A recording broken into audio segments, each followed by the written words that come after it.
Hello once again from me, Bob Ballard, and welcome to Wembley Stadium. And we're not normally out looking over the pitch, but we are today. And we want to give you a little insight before we get into our draw about what's happening actually within the stadium. You might hear quite a bit of noises off, and the gentlemen over my shoulder are giving us what will be standing room only for the Carabao Cup. They've taken the seats out, and obviously an experiment by the FA and for the Football League with standing only for that area for the Carabao Cup. But there'll also be standing areas at the other end as well.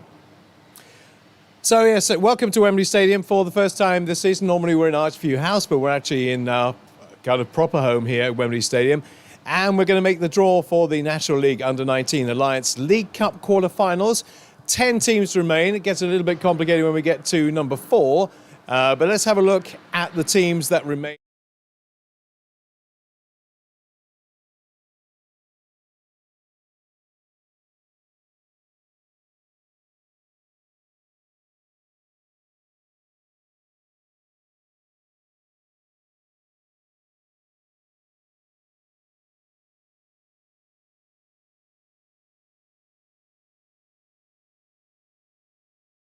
For the cup draw, to my immediate right is Zach Anardi. You might have seen him before. In fact, it's a repeat performance. So Zach, this time a speaking part. Tell us about yourself. Okay, so I'm Zach. As Bob said, I'm a UCFB Wembley student. I do sports journalism. And again, I'm back. I'm quite enjoying this role. Back by popular demand, I think you find, Zach. A new face to us, and also one of the broadcast journalists here in Year 5 is Tom Marshall. Welcome, Tom. Bit of background about you. Hi Bob. Yeah, I'm a second year sports business and sports broadcasting student, originally from up north, but there's no better place to learn than in the home of football itself.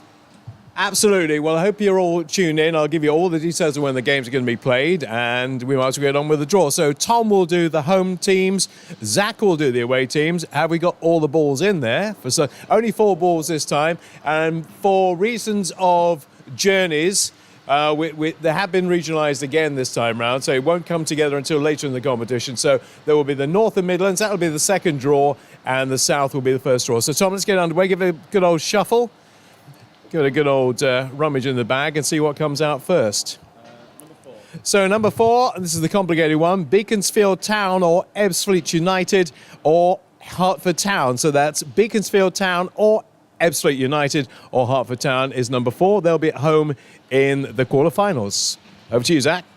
Oh, warming the hands up. Professional now.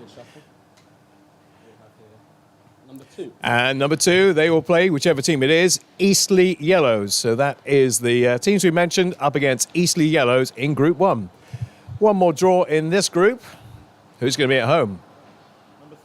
Number 3 is Dartford Reds. So Dartford Reds will be at home for the quarterfinals. We know who's going to be, so we'll just make sure that is going to be barking coming out the draw. If it's number 5 or 6, we're in trouble. Number 1 it is, so that is Barking White. So confirmation again, Beaconsfield Town or Ebbsfleet United or Hertford Town. So it's not really much confirmation at all, really, is it? We'll play Eastleigh Yellows, and then it'll be Dartford Reds against the Barking Whites. That's Group 1, all sorted. I'll give you the dates for those games in just a moment. But I think now we can move on to Group number 2. This is the Midlands and North Group. Long Eaton United, Kidderminster Harriers, Rugby Borough and Blyth Spartans. OK, Tom, do the honours for the home team, please. Number 3 will be Rugby Borough. Rugby Borough at home for the quarterfinals. Zach? And number 1 is Long Eaton United. So that is Rugby Borough against Long Eaton United, which are Kidderminster and Blyth's going to be at home for the quarterfinals. Quite a long journey, that actually. Number 2, so Kidderminster Harriers, and just check it is going to be Blyth coming out of the bag. That's quite a long journey from the northeast down to Kidderminster. Number 4 is Blyth Spartans. So confirmation again of that draw for you.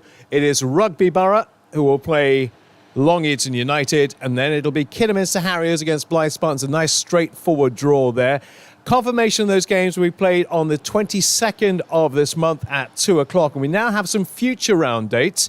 So for the teams that progress, the semi-finals will be on the 29th of March. And I can now exclusively reveal where the final will be taking place on the 3rd of May at the home of England football, not Wembley Stadium, but St George's Park. So St George's Park will be hosting the final of this competition. The semi-finals will take place on the 29th of March and these games on the 22nd of February. So we look forward to all those teams, and in a few moments' time you'll be getting some calls from our students about your league games this week for the National League Under-19 website and for the non-league paper. But from Tom, Zach and myself, Bob Ballard, thank you for joining us here at Wembley, and good luck to all those teams in the quarterfinals.